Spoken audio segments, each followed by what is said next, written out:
Takes a second there. Okay, thank you guys. So yeah, we're now going to start just reviewing some of the content from Wednesday. And then whenever we finish with that, we'll move on to some of the objections to the argument of St. Anselm. So this is a class in philosophy, the love of wisdom, where we pursue deep and fundamental questions of human interest in almost every area of significance. And the first big topic in philosophy that we're all embarking on as we start the semester is the philosophy of religion. So in the philosophy of religion, people consider and construct arguments for and against the existence of God. We discuss the rationality of religious belief and religious concepts. Now, there have been some very important arguments for God's existence throughout history in the West, and we're going to try and survey what are at least three of the biggest and most important ones that have ever been written. We started with the ontological argument written by St. Anselm in his book, The Proslogion, from the year 1077. And we talked also about how, there's just different categories of identity when it comes to the question of whether God exists. Some people are theists. Those are people who believe God does exist. Then you have atheists, which are people that do not believe God exists. And then there are agnostics, which I guess you can say don't take a position on either side because they think there's no sufficient evidence to prove or to disprove. Now, the theist arguments for God's existence, we start with the ontological. So let me see, I'm going to help you guys remember the info and go over it again, but does anybody have like their own retelling of the argument, or at least a couple pieces of it, or maybe one of the first moves to sort of help me present this to us? So how does Mr. Anselm try to prove that God exists? Like what are his claims? What is his reasoning? How does he get to that conclusion that God, he thinks certainly exists? Anybody, just let me know. What's something that he says to start the essay and the argument off? He says that God is a being that nothing greater can exist. Well, like nothing greater can be conceived, right? So that's the whole thing. He says, yeah, God is the greatest conceivable being. No being could ever be conceived of, thought of, that's greater than him. And he starts with just conceivability because he thinks we can all at least agree on ideas, like what an idea is defined as. And so the idea of God to all, whether they're believers or not, is the idea of something great, but not just sort of great, but like infinitely great to the maximum. So God is thought to have all the power, all the knowledge, infinitely present and good. And so that's the greatest conceivable being, at least in concept. From there, what's the next step? So we've all got this idea of God, the greatest conceivable being. And then he presents this distinction between, who could say? There's some things that exist blank, and you tell me the rest. I don't want to spoil it all, but Lucy, you have something? Yeah, there's things that exist solely in the mind, and there's things in the mind and reality. And in order for God to be the greatest conceivable being, he has to exist in the mind and reality because that's greater than just the mind. That's perfect. Yes, correct. Yeah. So he says some things exist only in the mind. Like if a painter is thinking of a scene that he's going to paint that's never been painted, it's just an idea there. But then if he goes ahead and paints it, now it's both something he had to think about, but it's also physically real outside of his mind, and it's therefore it exists in reality too. And we also gave all kinds of other examples, like dragons, fairies, leprechauns, and stuff. That's just in the mind. But Eiffel Tower, White House, the moon, whatever, planet Mars, that's in the mind and it's in reality. So as he argues, it's greater for a thing to exist in both the mind and in reality. It's just more existence. Two is greater than one, kind of. So if it's greater to exist in both, and God is defined as the greatest conceivable being, he thinks that implies that God has to exist in both, and therefore he's real. Because if he didn't exist in both, then the greatest conceivable being would be less than the greatest thing you could imagine, and that would be a contradiction. Okay, now there's a couple of other last pieces in the argument afterwards. He also adds to his case that God cannot even be what? Can anybody say the statement I'm trying to fish around for here? God cannot even be blank. Someone just let me know. Thought not to exist, right? God cannot be thought not to exist. And good, Caitlin. So why not? Because he says if a thing can be thought not to exist, this presents something that's less great. It's less great for something to be able to be thought not to exist than for something to be unable to be thought not to exist. So like being incapable of being thought non-existent is better than when you can be thought not to exist. So since God is defined as the greatest conceivable being, and it's greater to be unable to be thought not to exist, God must be unable to be thought not to exist. So in other words, nobody can think that God doesn't exist because he's too great for that. It's something that would diminish his greatness, which is impossible according to the definition of God. And so then the last thing he says from there is that since he's gone to argue that God cannot be thought not to exist, he has to square that with the evident existence of non-believers who say they don't think God exists. So to those, he figures they're not really thinking of God, actually. So they may say the word God and it sounds like the common word, or they may think the word in their mind, but they're not attaching to it the correct meaning, because it's not possible to think of the actual God as something that does not exist. So in the mind of an atheist, a skeptic, or he calls it a fool, they must be thinking of something other than God when they use the term, and therefore those thoughts do not qualify or count as actual thoughts that God does not exist. Okay, so then, just wanted to review that with you. It's always good to kind of keep the continuity from the previous meeting to the current one. But now what we're going to try to do today is start to learn about what are some objections to this big argument. And that's a common theme that you're going to see played out throughout our whole semester. There's always arguments and counter-arguments in philosophy. So no argument goes unchallenged or untested. And as good as this argument may be, definitely people have found fault with it and tried to figure out ways to, reject the argument or to rebut it. And so here we have 3 objections. I'm going to try to get us through at least a couple of them. Maybe we can get through all 3 today, but we'll just see how much we have time for. So objections to the ontological argument. That's the theme for today's meeting.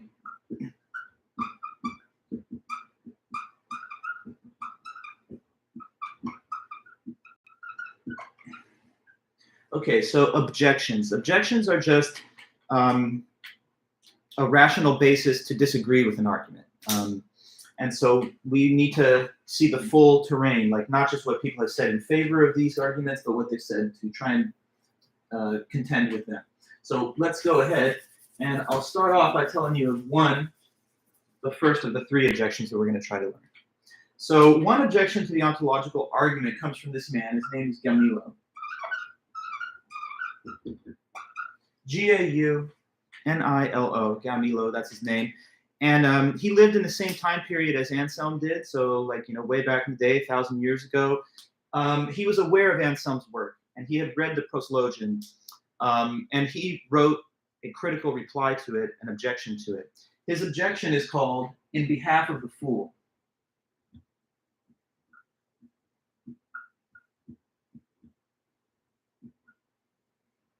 In Behalf of the Fool, from roughly around 1078. Not a ton is known about the actual life of Gaunilo. What we do know through some records and writings that have survived is that he was a monk, a Benedictine monk. So he actually was a devout believer in God and Christianity. So the reason that he's critical of Anselm's argument is not because he's an atheist. It's just because he thinks that the argument itself is not the proper argument that could prove God's existence. So he takes issue with the argument, but he agrees with its conclusion. That's important also for us to remember, that sometimes when a person makes an objection to somebody's argument, it doesn't necessarily mean that they disagree with what they're trying to argue for. They may just not find favor with the pattern of reasoning that leads to the conclusion they agree with. And so that is the case here with Gaunilo, the monk, who wrote "In Behalf of the Fool." On the title, really quick, who's the fool? Well, this is the phrase that we've heard before used by Anselm, quoting the scriptures, where the fool has said in his heart there is no God. So fool is, again, the label used here for the concept of an atheist. And so he says, I'm arguing on behalf of the so-called fool. Like, I'm taking up his case to try and resist the ontological argument and show you how it can be challenged. Okay, now I'll just read a few things in there before I say more.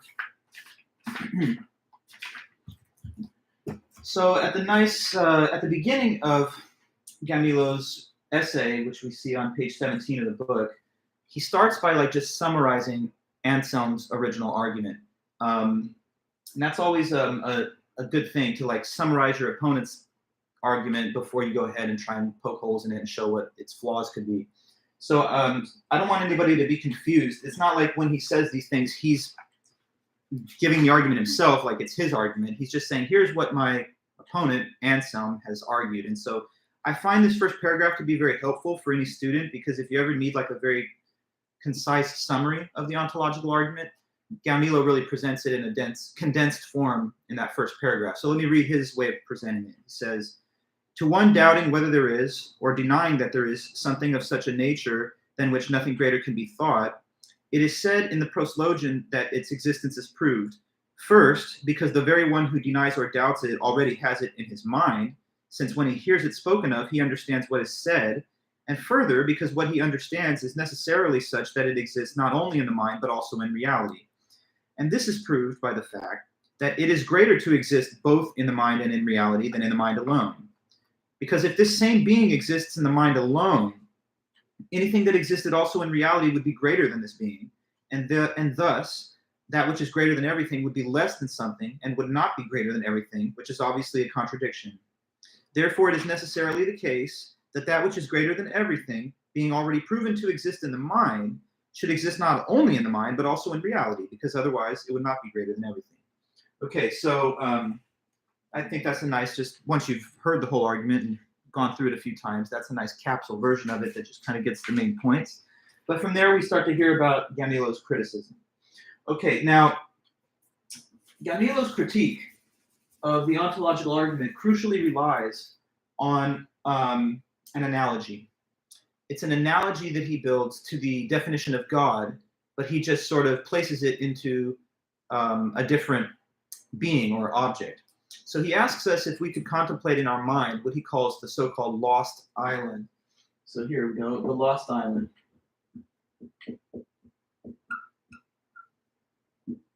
Now, we have to understand that in philosophy, it is actually quite common to utilize hypothetical scenarios, strange examples. Sometimes we are calling them thought experiments. And we do that even when they're unrealistic, just because it's the best way to frame a set of concepts in the presentation of an argument. And so that's like a constant theme that you guys will notice as we go through the semester, that a lot of philosophy writing says to you, hey, consider this, weird and wild hypothetical, so that you can just focus your mind on a couple of conceptual points in the construction of an argument. And so here is one of our first tastes of that, the Lost Island example. So Gaunilo says, imagine, if you will, an idea called the Lost Island, and what it is it is the greatest conceivable island. Okay, basically that's it. It's the greatest conceivable island.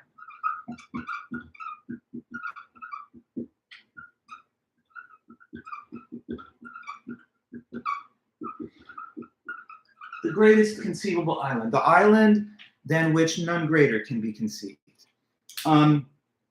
So whatever makes islands great, this island has it to the maximum.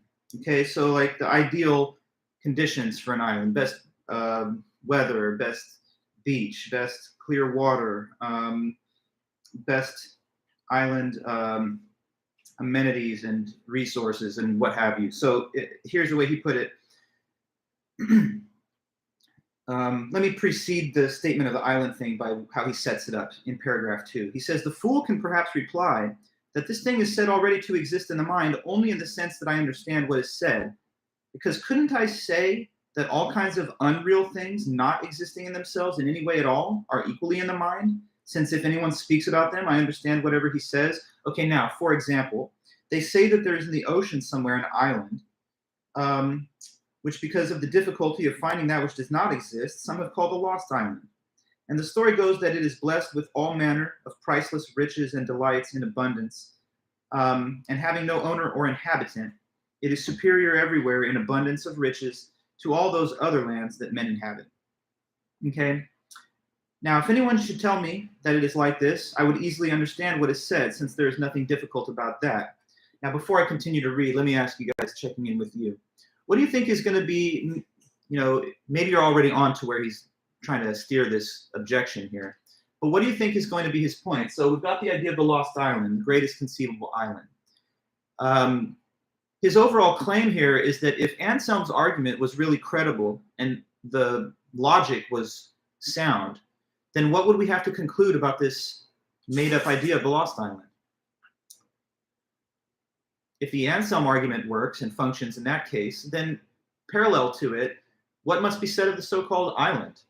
It has to exist in reality. Yes, exactly, because as it is defined, greatest conceivable island, according to Anselm's reasoning pattern, for it to have that status of greatest conceivable island, it would have to exist in reality and not the mind merely.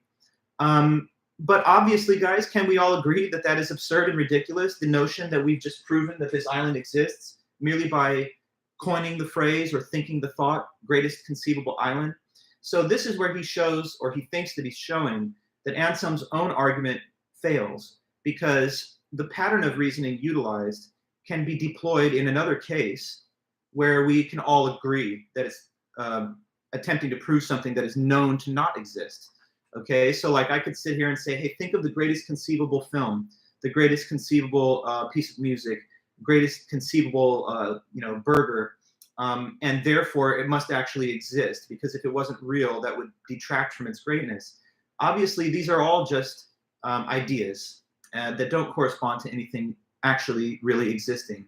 So the argument for the island's existence is on a parallel to the argument for God's existence. And so he says, if you find this ridiculous and that it doesn't really prove that the island exists, then you should have the same kind of skepticism, or at least doubt, about the attempt to prove God's existence, which is done in the exact same way. Okay, so let me read more then on him, what he said.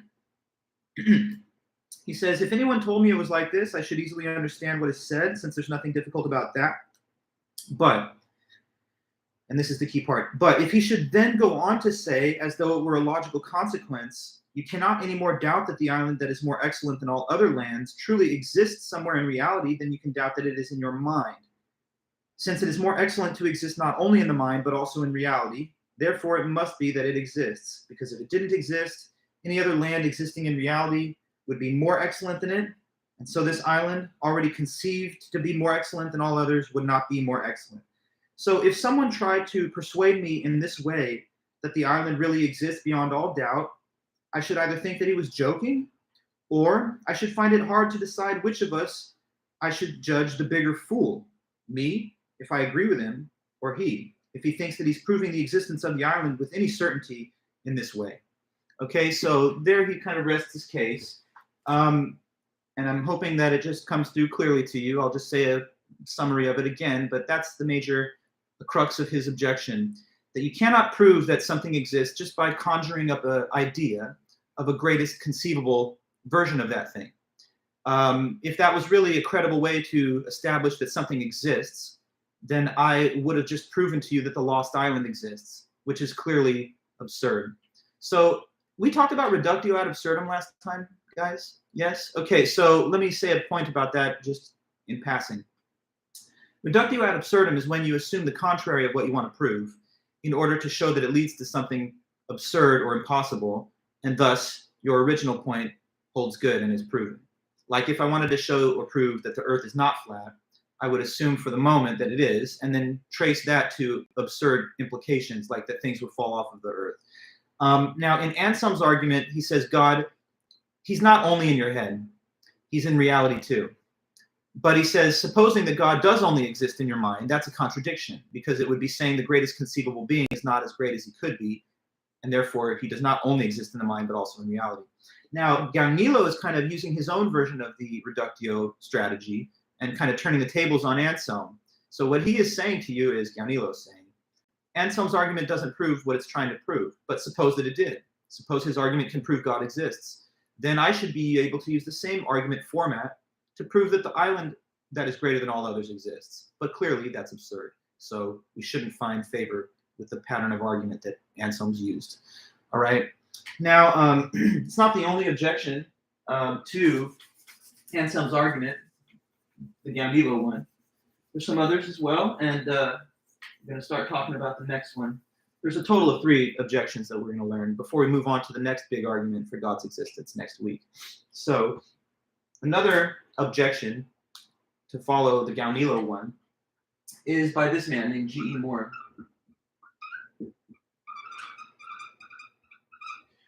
Okay, so G.E. Moore is a British philosopher. We're fast forwarding like almost 1,000 years in time, 900 years.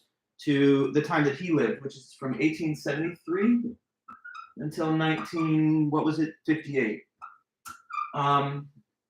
So this is a 20th century writer for the most part. And let's see, yeah, this paper we're looking at comes from 1936, and it's called "Is Existence a Predicate?"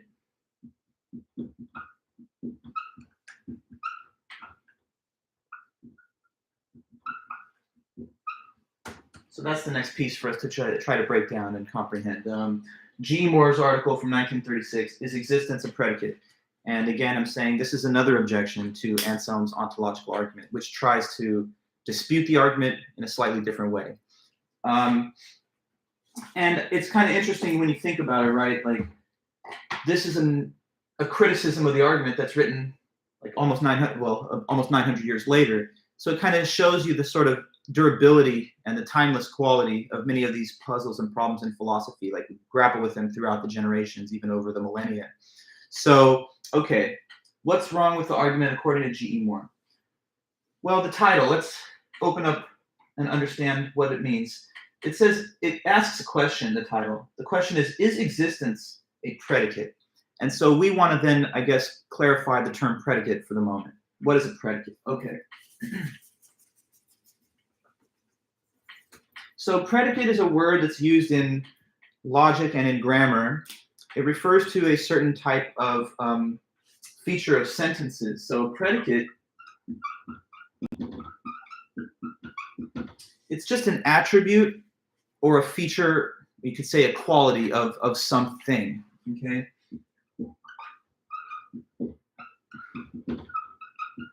Those are all kind of synonyms, so I'm just going to like give you the whole grab bag of them. An attribute, quality, or feature of something.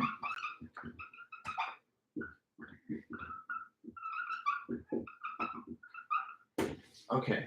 Now, in terms of grammar, we say that every complete sentence has a subject-predicate form, meaning that in every sentence there's a subject, that's the thing the sentence is about, and then there's a predicate that's associated with the subject, which is like something that you say of the subject, like what feature or quality it has. So just to kind of get us familiar with that, if I told you, say this sentence, the dog is brown. That's an easy one, I guess. So like, what's the subject of that sentence if you had to guess? I'm saying the dog is brown. The dog? It is the dog, right. The dog is the thing that's being discussed in the sentence. Now, what do you think is the predicate of that same sentence? Brown. Yeah, the quality, the feature, the attribute of being brown that the dog has. Okay, so every sentence has a subject-predicate form if it's a complete sentence. If I tell you that the weather is cold, then the weather is the subject and being cold is the predicate. If I tell you that Jones is tall, then Jones is the subject of the sentence and being tall is the predicate attributed to him. All right, so now that we are more clear on the word predicate and what it means, we can return to the title of the article. The article asks the question, is existence a predicate? In other words, is the concept of existence an attribute of anything? Is that a quality or a feature of something?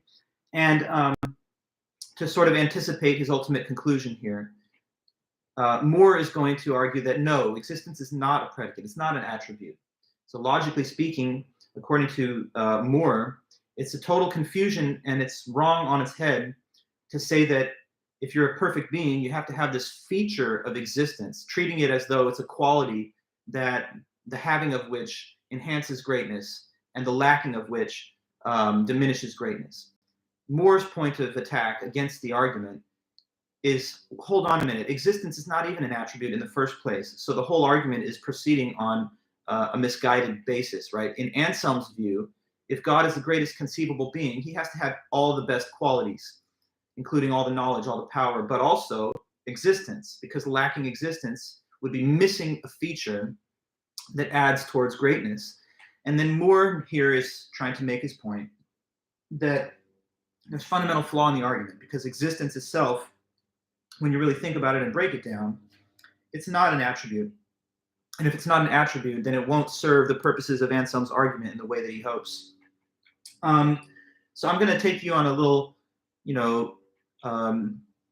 walk through the examples that Moore uses to try and make the point that existence is not a predicate. But before I do, I just kind of want to speak to you on a level of everyday common sense to sort of give you the vibe of how existence really doesn't seem to be a predicate. Okay, so usually you involve predicates when you try to describe things, when you give a description of something, whatever it is. So suppose that you're putting a car for sale on the marketplace. That means that to generate interest in buying it, you're going to have to tell people what it's like. You have to tell them attributes, features of the car. So imagine this listing.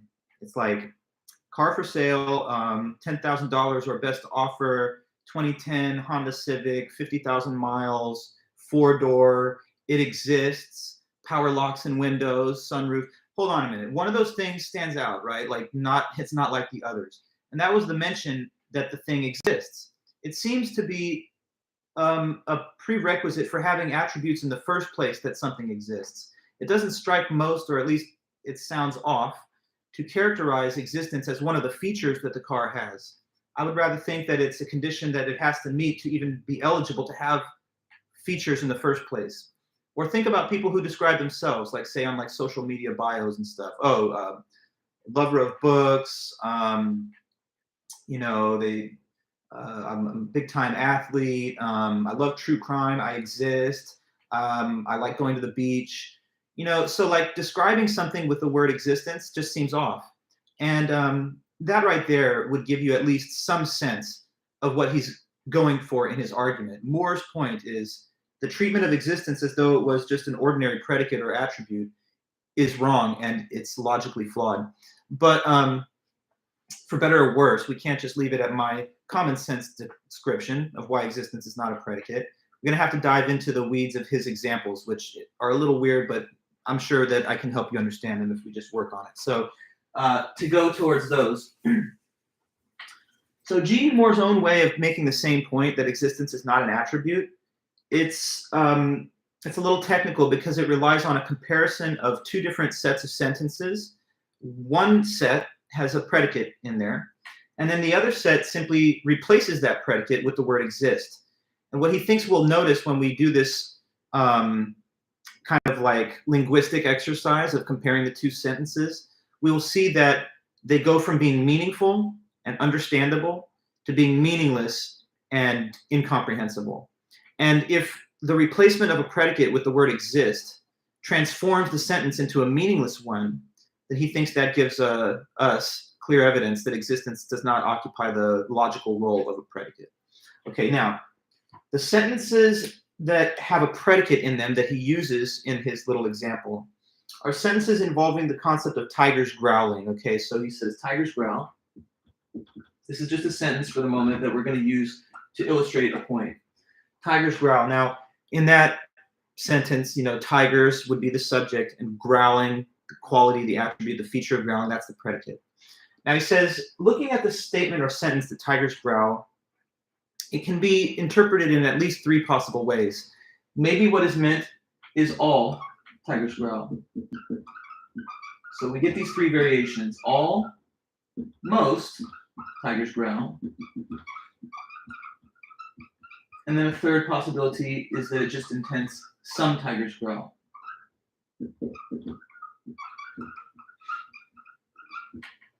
So there's just these three prefixes attached now, all, most, or some. And each one of those three statements, each one of the variations on this, they all say something slightly different about the quantity of tigers that growl. But they're all easy to understand and they all make sense. That's the real takeaway here. None of these three sentences, when you read it or hear it, causes you to like shrug your shoulders like, huh, I don't get that. Like they all make perfect sense, okay? So like, for example, if all tigers growl is true, we know exactly what would make it true. It would just have to be that what? 100% of the tigers growl and there's no tiger that doesn't. For most tigers growl to be a true statement, what would have to be the facts? It would have to be that how many of them do? Let me get that from you. I know you can't give a number, but you can talk about a portion. So if it's most tigers growling, what quantity growls? If they're like 20 tigers, 10. Oh, wow. Well, 20 and 10 would be half, so it wouldn't necessarily be most in that case. But you're close, right? It would just have to be the majority. So it would have to be more than half if it's most. Now, for some tigers growl to be true, that's requiring even less, that at least one tiger is out there growling. Because if there's even one, then it's true that some tigers growl, even if it's not most of them. Okay, now, point taken, guys, that these 3 sentences about tigers, it's just random choice, yes, but each of these sentences about tigers makes clear sense. But what happens if we swap out the word growl with exist? Now we're going to get these new sentences. 2 out of 3 are very weird and confusing. So all tigers exist, most tigers exist, some tigers exist. Okay, now in the case of the exist version of the 3 sentences, the only one that makes any kind of sense is this one.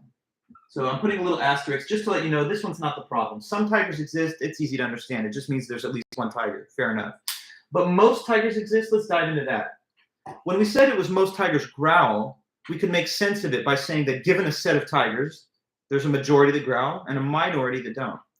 But if we tried to analyze this along the same lines, it would be like saying the following. The majority of tigers exist, and then the minority, the smaller number, don't exist. How can we give a number to the amount of things that don't exist? That's just a total logical absurdity. Like, look around your room or wherever you're at right now. Tell me, how many non-existent tigers are there with you? Is it 1? Is it 10? Is it a million? Does the question even make sense? It doesn't, because you can't count off or enumerate. You cannot quantify the amount of things that don't exist, only things which do exist. So suppose that in our class, I haven't really looked at the numbers, but suppose that most of the students are female or whatever. That would make sense, because given that there's a set of existing students, we could divide them into the quantity that are female and the quantity that aren't. But when you're talking about existence and treating that as the predicate itself, there's no beings which are on the other side of not having the predicate, right? Because a thing that doesn't exist is not a thing which lacks a feature. It's just nothing at all, okay? So trying to make sense of most tigers exist and all tigers exist leads us into confusion. All tigers exist. It would be like saying each tiger exists and there is no tiger that does not exist. But to make that comprehensible, we would again have to have some kind of working understanding of what a non-existent tiger is. So with real predicates, whether it's growls, happy, hungry, anything, there's no confusion in interpreting it according to any of these different prefixes. But once existence is utilized in that role, it makes the sentences confusing or meaningless. One more example to show the same point. The negative form of the statement. So suppose I told you that some tigers don't growl. Okay, no problem. That makes sense. It just means that there's at least one tiger that doesn't have that feature of growling. Okay, well then, compare that to some tigers don't exist. Once again, if that confuses you and you're like, huh? That's good. That means you're kind of getting it, because that's the whole point. This sentence exists. Some tigers don't exist. How can we make sense of that? What could it possibly mean? Does it mean we're talking about non-existent tigers? It's just hard to parse. So let me take a step back and repeat the major points in this guy's argument here.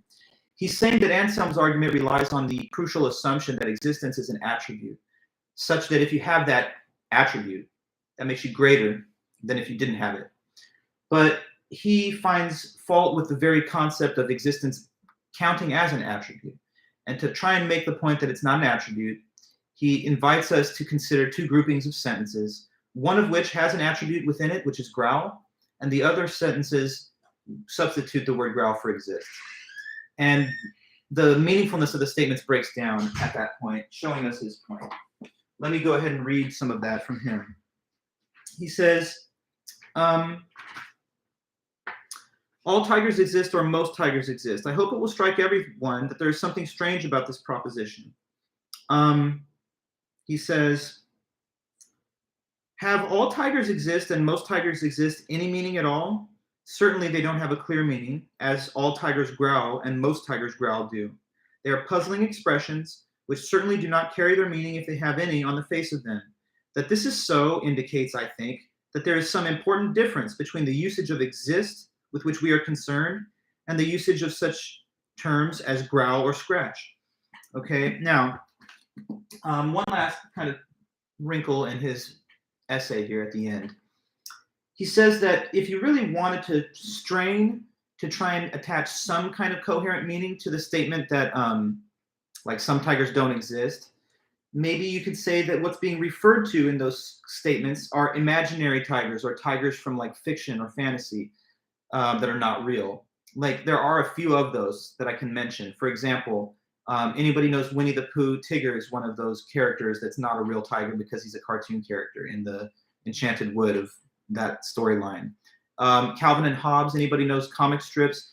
Hobbes, I believe, is the tiger sort of imaginary friend that is a companion of Calvin. Do you know your cereal mascots, Tony the Tiger with Frosted Flakes? So there's like flesh and blood creatures out there in the wild, but then there's a small minority of them that are just these invented tigers from like storybooks.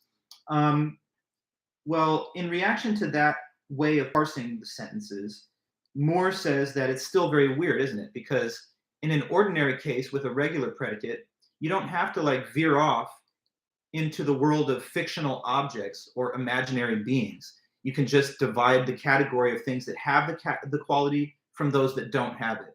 So to say that exist functions as a predicate requires us to think about like fictional objects and so forth.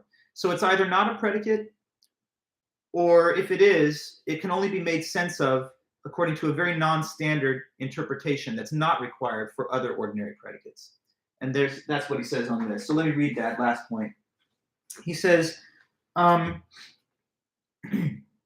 have admitted that a meaning can be given to some tigers don't exist.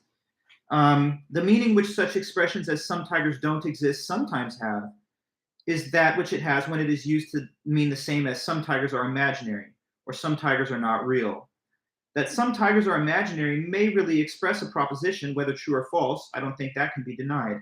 If, for example, two different stories have been written, each of which is about a different imaginary tiger, it would follow that there are at least two imaginary tigers, and it cannot be denied that the sentence, two different tigers occur in fiction, is meaningful.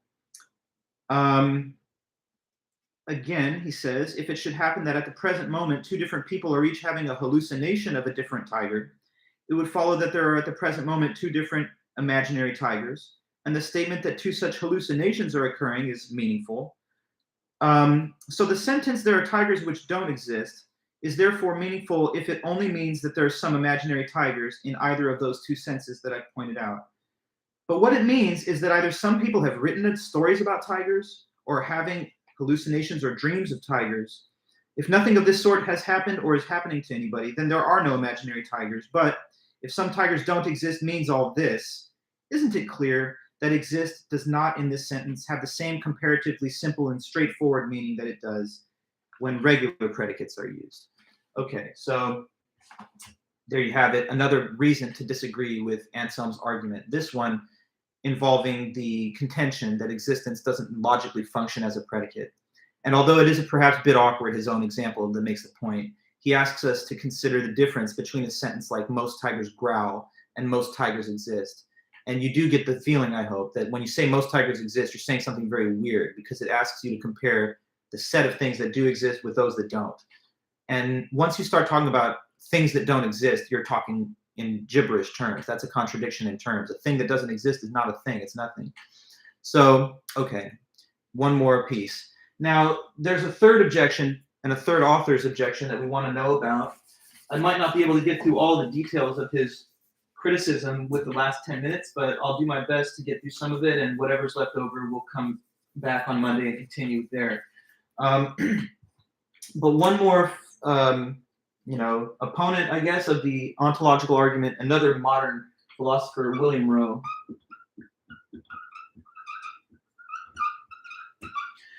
So William Rowe's paper is from 1993, and it's got a straightforward title. It's just Why the Ontological Argument Fails.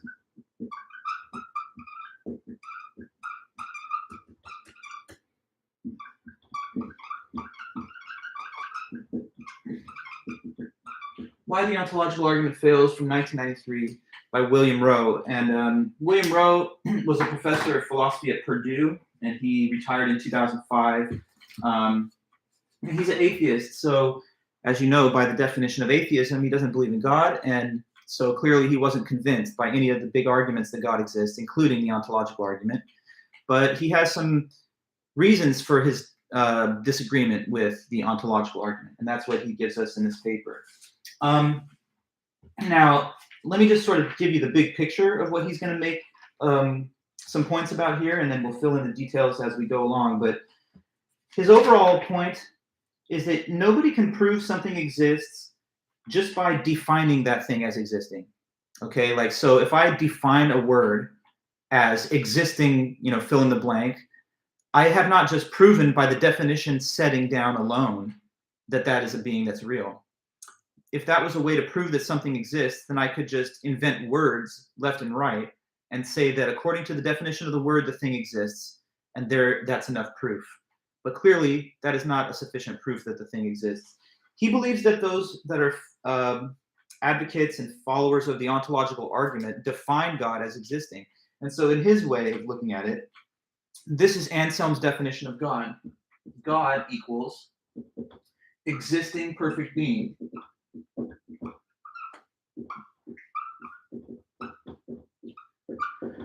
And what Rowe says is this: if you just define God as an existing perfect being, and then tell somebody, well, you can't deny he exists because then you're contradicting the definition. That would be like saying the existing being doesn't exist. Ha ha, that doesn't make sense. So clearly God exists. But just defining him as existing doesn't really make the proof of his existence. Or if it did, we could use the same exact method to prove the existence of things which we just know don't exist, or at least are not proven to exist. Now, in fairness to Anselm and his argument, he doesn't quite come right out and just say, hey, the definition of God is that he exists. He says the definition is greatest conceivable being. And in his view, it just takes a few steps from there to get to the inference that he must exist. But Rowe just kind of cuts out all the middle ground and says, basically, long story short, he defines God as existing. And then he tells you, game over, if you understand that definition, then you know he has to exist because the definition says so. Okay, now, to show that that's not a fair way to prove that something exists, he goes and creates his own example. And his example, he thinks, will help to expose that that's not a viable way to prove something's real. Okay. So Rowe also utilizes an example here that involves some invented words, some made-up terminology. So there's two words that are created for the sake of the argument by Rowe. They each have to do with magicians. So one of the words is the word magician. And now this is an invented term. It's not misspelled. In the real word magician, there would be a letter I here. But a magician is a specific type of magician. It is an existing magician.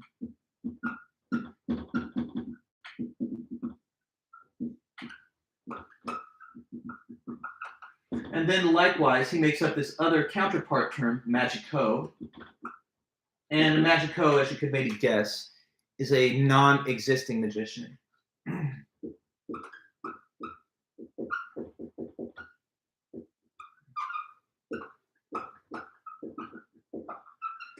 Okay, magician, magicians who do or at least have existed, like in reality. Magico, magicians that are not real, that have never existed, like magicians from like film, fantasy, and fiction. Now, let me go ahead and try and give some examples, or together with you. Who are some people who practice magic as like that's their profession? We know there are some big names, maybe some come to your mind, but that's who the magicians are. So who could be some? Houdini. Houdini, very good. Harry Houdini. Yeah, he actually died performing a trick. But anyway, yeah, Houdini, that's one. There's a few others, maybe even some that are closer to our time. Anybody ever seen magic or at least know of performers who've done that? Penn and Teller. Penn and Teller, yes, they do comedy in there too, but sure, they have magic as part of their act.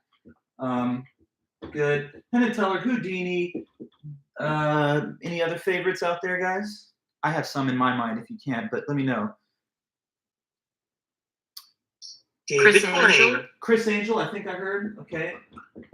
He has like a residency in Vegas, or he did for a while doing big magic tricks. David Blaine, did somebody say that? There's David Copperfield. Okay, so anyway, we could go, the list goes on. Obviously, there's plenty of examples, but point taken, that's some different examples of magicians, people that have really done that really lived. I'm not saying magic is real, but like at least that title of magician is theirs and they're real people, not just made up people. Now, Magico, who could some of those be? We got to think now of people who do magic tricks, but they're just from film, fantasy, fiction, not real people. Like, for example, who? Anybody? There are some. There's plenty. I mean, you guys have ever seen stories and stuff? Alex Russo. Who? Alex Russo? Okay, Russo. yeah, that's fine. Yeah, good. Russo. There's also like Gandalf from Lord of the Rings. There's can Harry Potter count? I mean, he's a sort of a witch, wizard, whatever.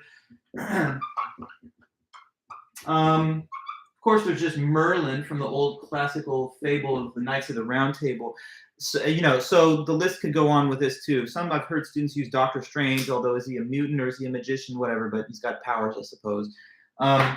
Okay, now, magic can, existing magicians. Magico, non-existing magicians. The next point he makes requires just a little bit of logical gymnastics for a moment, but you'll get there, okay? So I need you to imagine a counterfactual scenario where there never had been magicians. So although in our world, yes, these people all have and some still exist, just imagine a contrary to fact timeline of the universe in which there hadn't been any magicians, okay? Now, in that possible world, couldn't we still have made up the word magic hand and said that its definition is existing magician? Surely we could have, right? Nothing prevents a person from establishing a word and saying, here's what the word's definition is. But if there weren't any magicians, then the word magic hand would still mean existing magician, but guess what? There wouldn't be any. Okay, so the point he's making is even if you define something as existing, that by itself cannot guarantee that those things exist. If they don't, then the word doesn't refer to anything real. And so magic hand, his word, is used as an analogy to the concept of God, because he says likewise, God is defined as an existing being. But if we live in a world where there is no God, then despite the fact that that's the definition of this word, there's nothing that the word actually refers to in reality. Okay, so like maybe God exists according to the definition of a word, but that's not the same thing as proving that he exists in actual reality. It may be that the status of the word God is like the status of the word magic hand, both defined as existing, but not proven by the definition alone to necessarily exist. So that's the major substance of Rowe's objection. I have a few last things to say about it that I'd like to add when we return on Monday, but I can't fit it in with the last few seconds we have today. So I'm going to go ahead and close the stream for the moment and just wish you guys a good weekend. And then we'll be physically in the classroom on Monday in Beckman 205. I will mail out the recorded lecture for this. And so you'll at least have these two to keep with you through the semester. But from there, it'll all be live meetings in class. So go ahead, if you don't mind, just feel free to say goodbye and take it easy, and wish you guys a nice weekend. I'll see you back on Monday. Are we all good, everyone? Okay, thanks so much. I appreciate your attendance, and I will see you then back on Monday. Have a great weekend, and if you need Thank you, anything, Professor. yes, thank you, Professor. Thanks so much. I'll Appreciate see you it. soon. Bye-bye. Bye, Take care. thank you. Thanks. Okay, guys, thanks again. I'll see you soon.